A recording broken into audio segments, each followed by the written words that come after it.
안녕하십니까. 내가 어저께 청소 중에 계속 주저주저 하면서 하다가 중간에 뭐 환율 얘기가 잠깐 이렇게 나왔었습니다. 그리고 그거 정도 중간에 한번 이렇게 얘기할까 했었다 뭐 이렇게 하면서 또 주저주저 넘어갔는데 간단하게나마 영상으로 길지 않게 어렵지 않게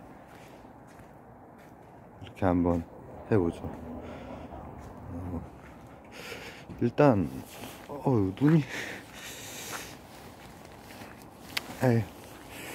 눈 일단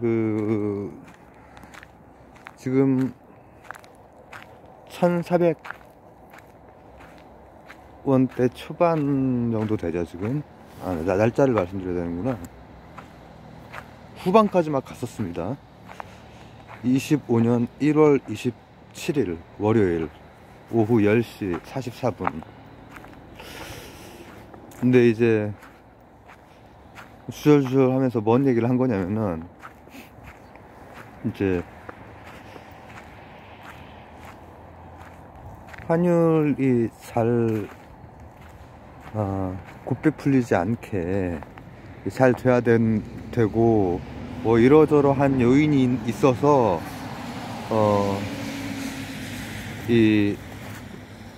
지금 우리나라가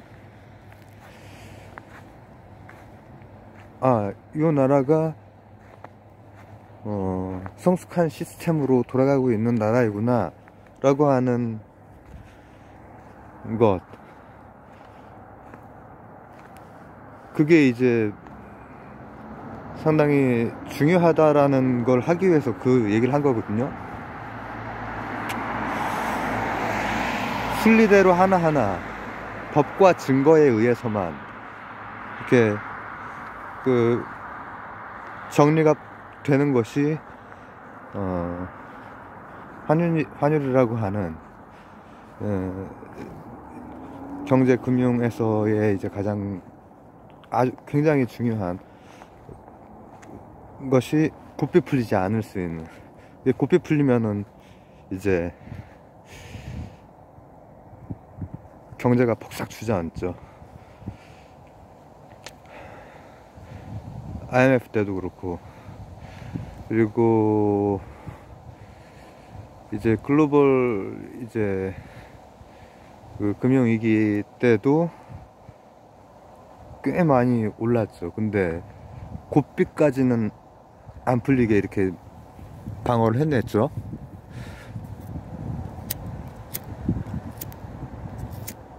심지어는 뭐 IMF조차도 빠른 시간 동안에 어떻게 극복을 했지만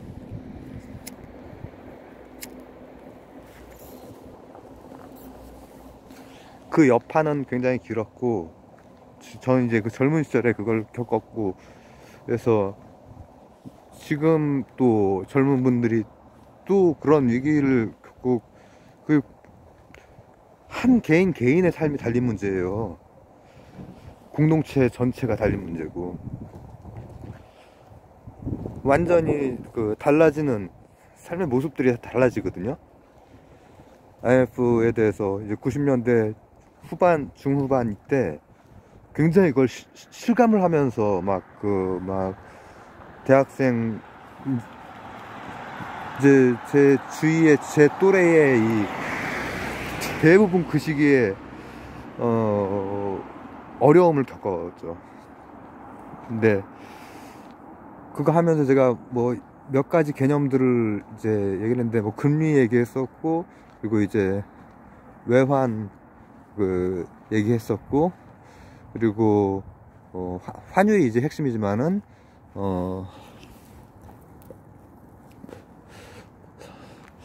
뭐 얘기했나, 뭐 유동성, 얘기했었고, 뭐 채권 얘기했었군요. 각각의 것들이 뭐 굉장히 경제신문이나 이런 거에 보면은 조금 어려운 표현으로 좀 나오거든요. 유튜브 같은 데도 경제 이런 거에 대한 거 많이 나오잖아요. 근데 이제 저 같은 교양 채널에서는 어려운 표현을 안 쓰고 한번 우선은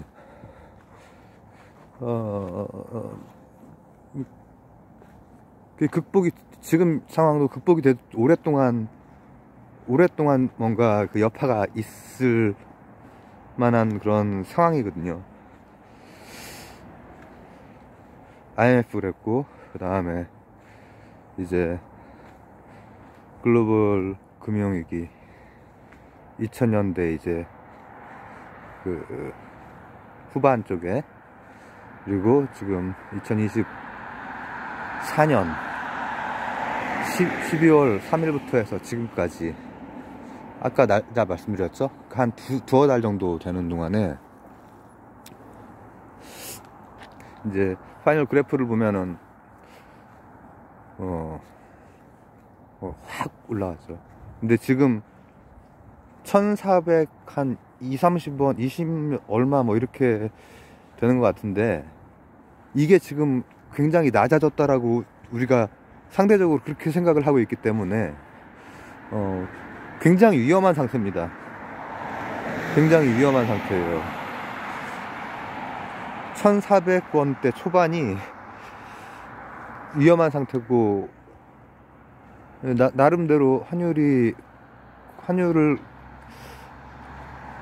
고삐 풀리지 않는 데까지는 간신히 온 것 같은데, 제가 말씀드렸듯이 금세 고삐 풀리면 그냥 올라가는 겁니다. 그래서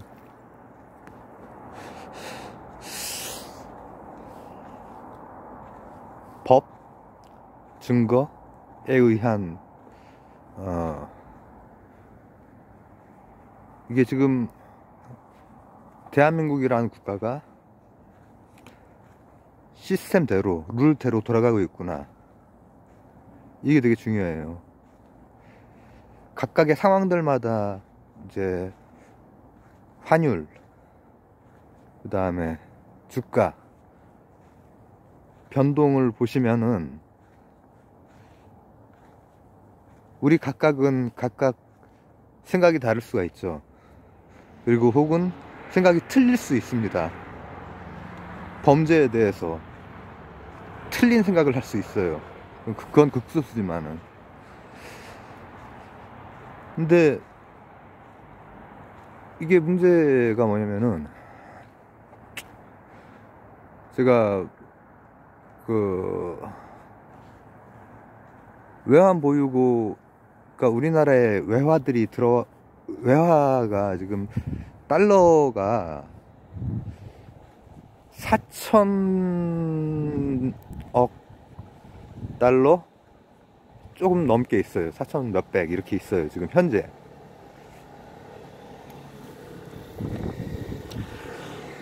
이제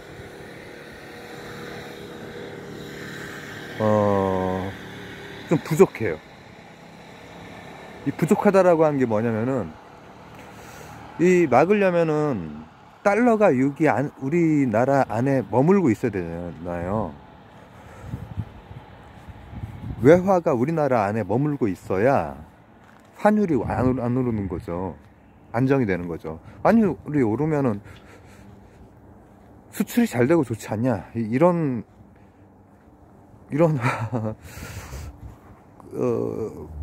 무역이 그렇게 일어나질 않기 때문에, 얽혀있기 때문에 그렇지 않다고 했죠. 모든 것이 글로벌하게 얽혀서 수입 수출이 계속 반복이 되고 있어요. 그렇기 때문에 환율이라고 하는 게 굉장히 민감하게 반응하고 줄도산으로 이어지고 막 이렇게 될 수 있단 말이죠. 근데 우리가 이제 원래 한 6천억 정도 있으면 좋다고 해요. 그게 왜 그러냐면은 5천 가까이까지 간 적이 있어요. 그러다가 이제 지금 몇 년 동안에 몇백억이 낮아졌어요. 외환보유고가. 근데 그 꼭 필요하냐? IMF 같은 경우에는 그게 없었거든.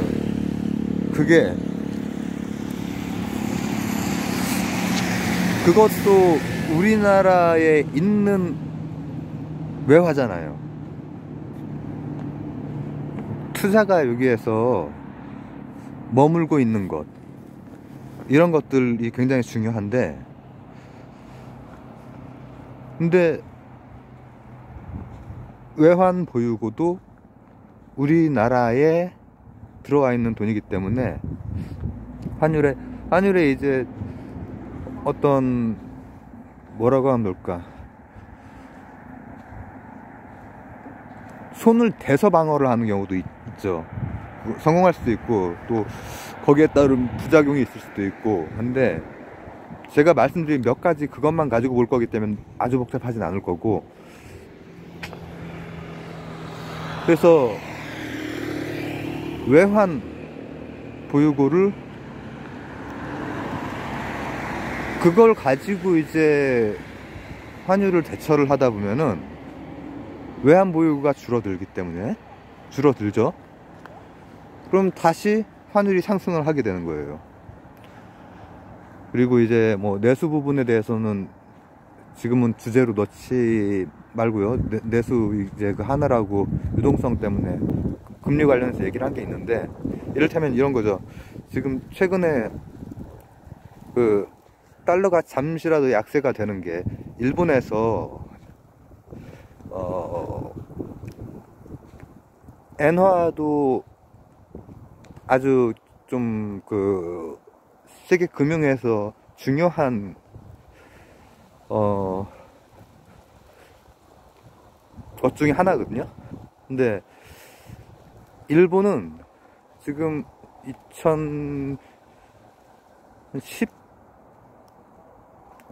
2000년대 그 후반 이후로 처음으로 이제, 원래 금리가 거의 없는 상태야. 거의 그 상태를 십몇 년을 유지를 하다가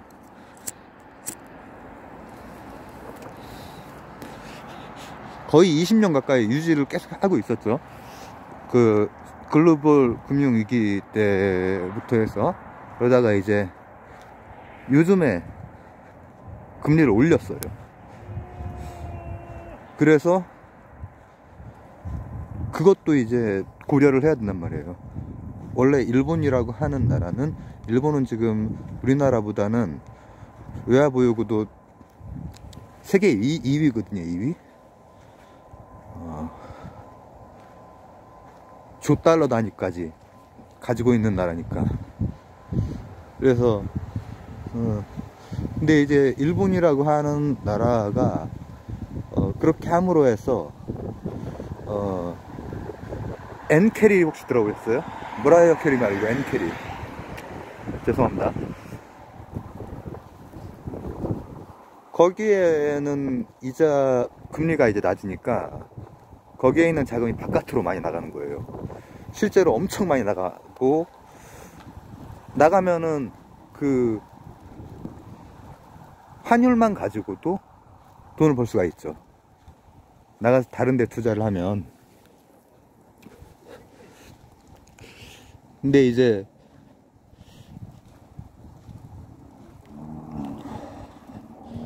게다가 또 미국의 채권도 일본이 엄청나게 안고 있어요. 일본은 그냥 또 넘기면은 다 그냥 안아줍니다. 일본은 그럴 수밖에 없는 나라고, 까딱 잘못하면은 그 미국에 의해서 그냥 그 금융적으로 흔들릴 수 있기 때문에, 그런 걸 우리는 경험을 했죠. 우리 세대는 일본이 저렇게 금융적으로 흔들릴 수가 있구나, 그걸 경험을 했죠. 근데 이제 우리나라 같은 경우에는 어떻게 보면은 더 취약하죠. 그런 부분에서 원화라고 하는 게 굉장히 취약해. 그리고 지금 위기고, 그러면은 이제 어떻게 해야 안에서도 돈이 좀 돌아야 되는데, 그래야 유동성이 살아나는데, 얼어붙지가 않는데, 안에서 이제 살려면은 금리도 조절을 해야 되고, 또 물가도 신경을 써야 되고, 막 이런 복잡한 문제가 있죠. 근데 그렇게 될 때 우리나라에 있는 외화는 좀 더 있어야지. 조금 더 있어야 어떻게든 지금 1400원대에서 다시 떨어지고 안정을 찾죠. 이제 뭐 완전히 뭐 예전처럼 그렇게 떨어지거나 그럴 수 있는 상황은 아니라고 해도, 그러면 뭐냐, 외환보유고를 쉽게 쓸 수는 없어요. 우리가 많지도 않고, 일본만큼 많지도 않고, 중국만큼은 뭐 당연히, 중국은 세계 최고입니다. 근데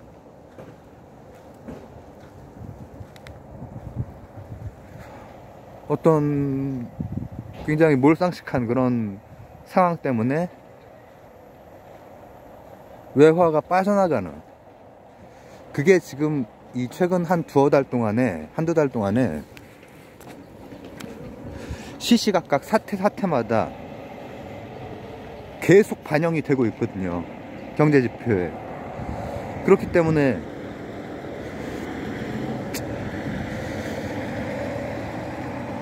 외환보유고도 충분치 않고, 그러면은 어떻게 외화가 우리나라에 머물게 하느냐. 투자자가 안 빠져나가야죠. 투자자가, 외국 투자자가 됐건 국내 투자자도 뭐 국가를 위해서 투자하고 하지 않습니다. 자신의 이익을 위해서 투자하지. 여기가 불안하면은 당연히 바깥으로 빠져나가는 거예요. 그건 너무 당연한 겁니다. 돈이 되는 곳으로 빠져나가는 거예요. 일본의 금융이 바깥으로 빠져나가는 이유는 바깥에 가야 돈이 더 붙기 때문에 빠져나가는 거란 말이죠. 근데 일본은 여러모로 외환 보유고, 외화가 머무는 게 그래도 안정성이 있어. 근데 우리나라는 더군다나 통상국가이기 때문에 그게 빠져나가면은 굉장히 큰 위기 상황까지 갈 수 있다는 거죠. 그리고 그걸 해결할 수 있는 방법은 다른 인위적인 방법들을 쓰다가 실패하는 경우도 있거든요. 이제 환율 방어에 인위적인 것으로 성공하는 경우도 있지만 실패하는 경우도 있어요. 실패하면은 방금 말했던 몇 가지 것들이 다 얽혀 있기 때문에, 금리 또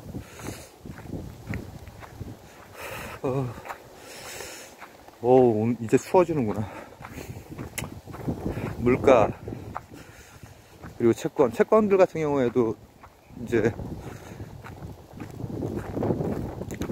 파생 상품이 되게 많기 때문에. 근데 가장 안정적인 건 뭐냐, 별로 손 안 대고 소나라에 대해서, 시스템에 대해서 신뢰가 있어. 역시 저기는 괜찮은 곳이야. 그러면은 외화가 빠져나가진 않죠.